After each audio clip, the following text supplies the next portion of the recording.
The Play Action podcast is fueled by Picasso's Pizza, where every night is pizza night. Welcome to Play Action, the Buffalo News Football podcast. I'm Lance Lysowski, joined by Katherine Fitzgerald. Katherine, how was your bye week? Short. Yeah. But good. It was good. Yeah. It was nice to, be around, just do stuff around the house, celebrate friends at a wedding, go out to eat a little bit and enjoy Buffalo. Nice. Yeah, it was interesting watching the football games on Sunday and monitoring kind of the discourse on social media, and it only seemed to Bills fans just seem to feel worse about the loss to the Falcons in the last couple of games based on what happened on Sunday. But that's what we're here to talk about. So, and on Tuesday this week, Yes. you got to speak to Maxwell Hairston. Yes. So the Bills opened his 21-day window on Monday. Talked to him Tuesday at a rookie event where the rookies were taking students from West Seneca West around the facility, which was really fun. But got to catch up with Maxwell Hairston. He said his knee feels good. He injured it July 29th with that LCL sprain, so he's been out for quite a bit. But he was saying, Monday getting back on the field felt great. Excited to be back on the field. He's kind of, Sean McDermott has mentioned so much managing expectations for Hairston, and I think he's doing the same thing where he was saying that he doesn't care about the noise outside the building. It's just what his team wants from him. And more than once he was saying, he's excited to do whatever the team needs of him. So I think, there's still a lot to see with how he'll actually be used and how he's trending based off coming back from this injury, which took a bit. You knew they were going to proceed with caution when he had this injury. I know there were some false reports about it being only a couple of weeks, but the Bills knew we're going to be careful with this. He's an important player. He's young. Yes, there's a setback in terms of missing all that practice time, but approach it the right way, then he can help you down the stretch. Now, he hasn't practiced in almost 3 months. Yeah. That's the big drawback. That's a lot of valuable reps and a lot of experience, not only in games that he's missed out on, but going up against his teammates. And it's, he was competing for a starting job, and all of a sudden he has to sit back and watch for 3 months. That's a tough adjustment for a young player. And we've heard Sean McDermott really liken it back to what Cole Bishop went through last year. Yes, and they were so cautious with him too. So I wouldn't be surprised if we see this continuing to be cautious with Hairston. He did talk about how he was able to approach the game during those 3 months of he called it living from a different perspective, but just watching the game from a different point of view, really taking notes on what he was seeing how his teammates reacted to certain plays and vice versa, when the opposing defense is on the field. So, he was able to get those mental reps, but it's still not quite the same as actually being out there, of course. So when the practice window is open, they have 21 days to activate him. Usually we don't see a player get activated that first week back. Right. So I would be surprised if he were in the rotation against Carolina. Kansas City seems like more of a realistic goal, and the Bills could use him just based on all the receivers they have. But it really does lead to a larger conversation about the secondary as a whole. Yes. There was so much talk about it. I mean, the last couple of weeks in particular, the losses to New England and Atlanta, to where they were really having trouble covering some of these number one receivers. Of course, I think that Tre'Davious White gets most of the criticism, but Christian Benford hasn't really looked like himself either. And getting another playmaker in the back end, one reason they really targeted Maxwell Hairston is speed and his playmaking. Yes. And they're not making enough plays. That secondary as a whole is not making enough plays in the ball. Not only the lack of interceptions, but just pass breakups. Right. Yeah, I think just getting Hairston back in the mix, whether it's kind of rotating for a little bit and like you said, certainly not this week, I would assume. But whether it's rotating him with Tre'Davious White as he eases back in, Sean McDermott, when he was asked about kind of that situation, was saying, we're just taking it one day at a time. Classic.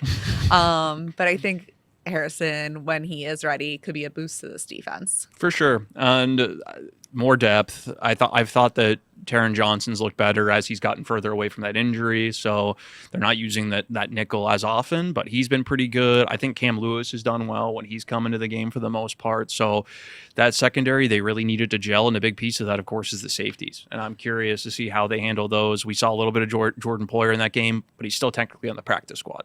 Yes, saw him due to injury, which Yeah. I think there were people at first who were thinking it was a benching. It was not. I think the interesting thing about the safety tandem is, Sean McDermott has talked so much about the communication piece between the two.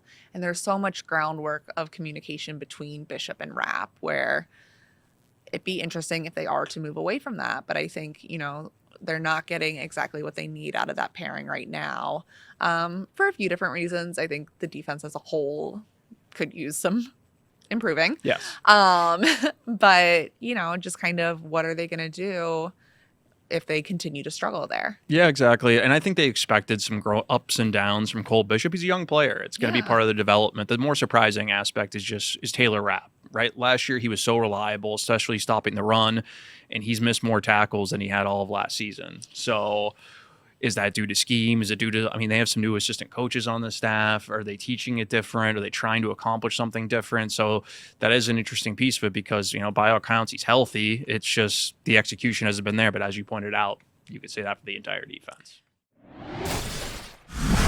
Maxwell Hairston, when he's ready, will be, an interesting impact on this defense, but they are getting reinforcements in other ways too. Let's talk about the defensive line for a little bit. They're finally getting back suspended players, Michael Hoecht, Larry Ogunjobi, who we have not yet seen in a Bills uniform. So it'll be interesting just to see these guys they acquired during free agency, what they're able to add to this Bills defense.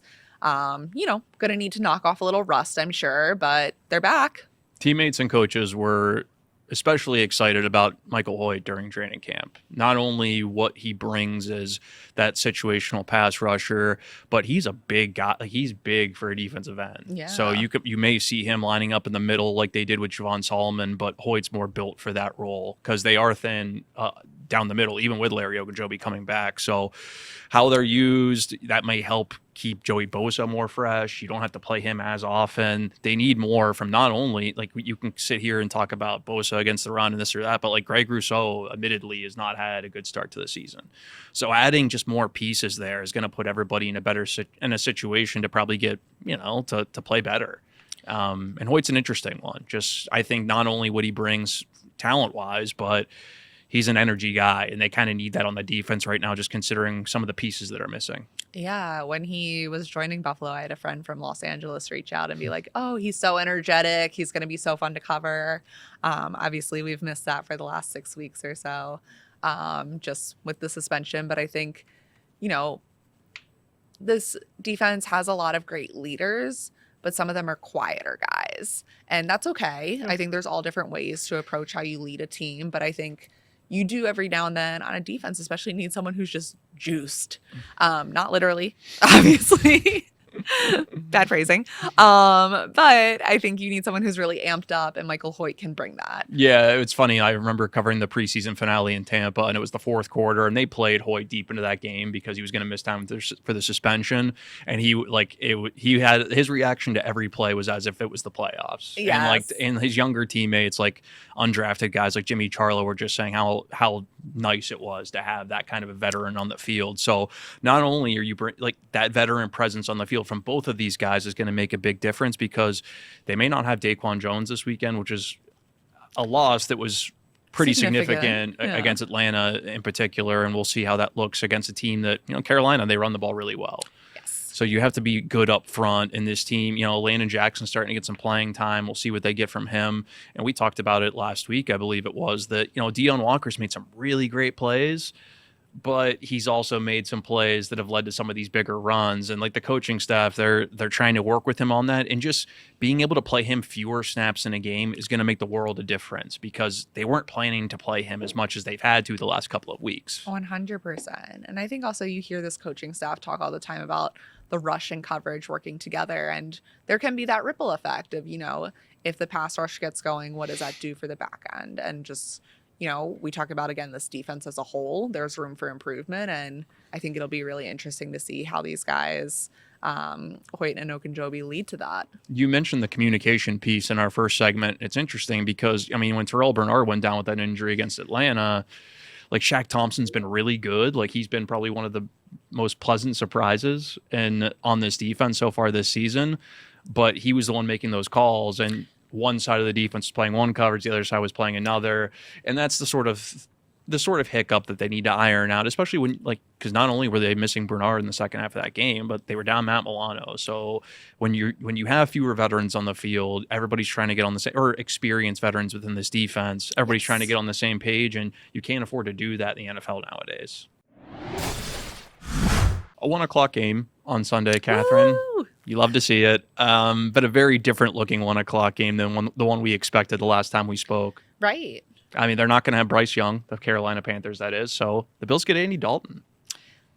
I am interested to see how much of a difference that makes for the Panthers team.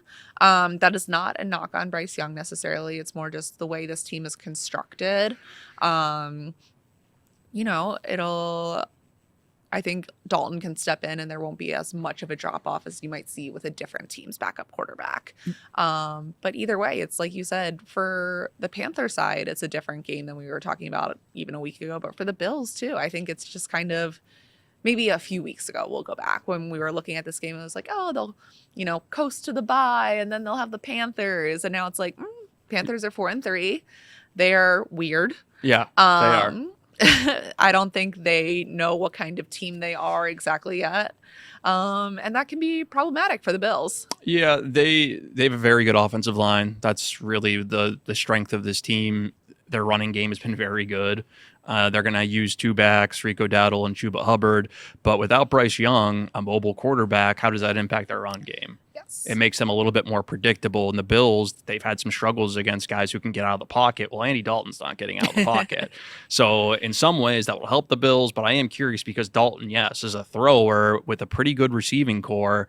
He can do some damage through the air if you're not able to get pressure. And the Bills, they tried to mix in some more blitzes against Atlanta. How much are they going to do that, though, against Dalton when he doesn't move as well? It's going to be a different game plan. And I'd be curious from – I know probably from if you ask Sean McDermott this, he might not give you the most honest answer because he doesn't like to show his cards, but I'd be curious how it impacted their game plan, learning that it isn't going to be Bryce Young and it's going to be Andy Dalton instead. Right. Like you think you're going into the bye, you have extra time to prepare for this team and you spend a few days working on Bryce Young stuff and then all of a sudden that's a wash. Yeah. Or at least not as helpful as it would have been otherwise. I think for this to come at this point when, you're kind of banking on the extra days of the bye to get ready for a team, it's a bummer for these coaches who I know spend crazy hours in the office that they spent some on a player who's not going to play. Yeah. But now they have to proceed. Yeah, and Dalton played some for them last year, so maybe you can look back at the film from 2024 and glean something out of how they're going to be attacking them. But this is an interesting matchup in the Bills' offense. We go back to 9 days ago or 8 days or 10 days. No. 8 days ago, when Joe Brady last spoke to us. It was a while ago. When Joe Brady last spoke to us, there was going to be they were going to peel back the layers to really find out what kind of went wrong with that offense the previous two games during that 2-game losing streak. And this Carolina team, they're good against the run. They're not so good against the pass, although they have one of the best corners in the league in J.C. Horn. So what does this look like for the Bills defense? Or the Bills offense, If Dalton Kincaid is back, he's going to be a big part of this game plan regardless, I would think, because Carolina is bad against tight ends. Yeah, and I think just, when we talked to Joe Brady, whenever that was ago, he was saying this is not going to be a totally different offense after the bye. And I think people because people were so frustrated with how the offense looked, felt a little panicked about that. But I think there are good pieces in place, and it's just getting the most out of them. And again, guys have been injured, getting those guys back. Kincaid will be huge. But just kind of, they don't need to reinvent the offense. Maybe just going back to basics a little bit. Let Josh Allen do Josh Allen things, and this is a winnable game. Yeah, it's a bounce back spot, I think, for this passing game in particular. It's going to be interesting, though, how do they establish the run with James Cook and stick with it? He's not touching the ball enough in the first half of these last two games. Part of that's penalties. You get in first and long situations. It's tough to hand it to your running back. Another part of it's they were really trying to get that passing game going, especially with how much Atlanta was blitzing. Yeah. Some of it was just it's game by game specific. Carolina doesn't blitz as much. They're just good up front, so they're good against the run. So how much are we going to see not only James Cook, but the other running backs involved? And if Joshua Palmer's not playing, which of these receivers steps up? I mean, so much of it's been about Keon Coleman, but you've got other guys that the Bills brought in thinking they can make an impact, and that, Elijah Moore, Curtis Samuel, who missed the game against Atlanta, somebody has to step up and make an impact when, if Keon Coleman draws J.C. Horn, that's going to be a tough matchup. Could be a revenge game for Curtis Samuel if he's active. We'll see what that does for his mentality. And again, depends on a few factors.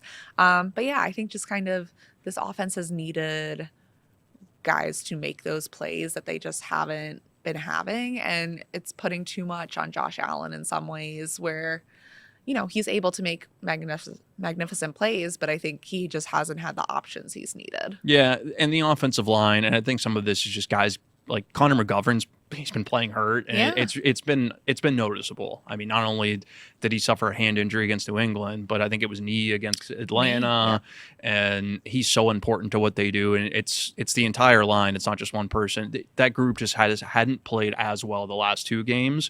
So I'm curious to see how they respond coming out of the bye against a team that up front they've done some good things. Yeah, it was interesting talking to guys on the O-line after that Falcons game where they were saying they thought their communication was still good. It just wasn't translating to the caliber of play that we've seen, particularly last year. You bring back the same group, you want to see that. Yeah, and Atlanta, to their credit, I mean, they were the blitzes they were using. It wasn't just the O-line. Some of it was Josh Allen. And that's what, again, I think that coming out of this game, this kind of opponent that they're going to be facing, the passing game is going to have more success. There'll be so much to talk about. We'll have your coverage leading up to the game and after as well on buffalonews.com. And then we'll be back to podcast next week before the Bills face Kansas City. Treat your team to the most flavorful pizza on game day at Picasso's Pizza. 4 great Western New York locations: Williamsville, West Seneca, Lancaster, and Blaisdell. Picasso's. We are Buffalo's Pizza since 1980. Order online today at picassospizza.net.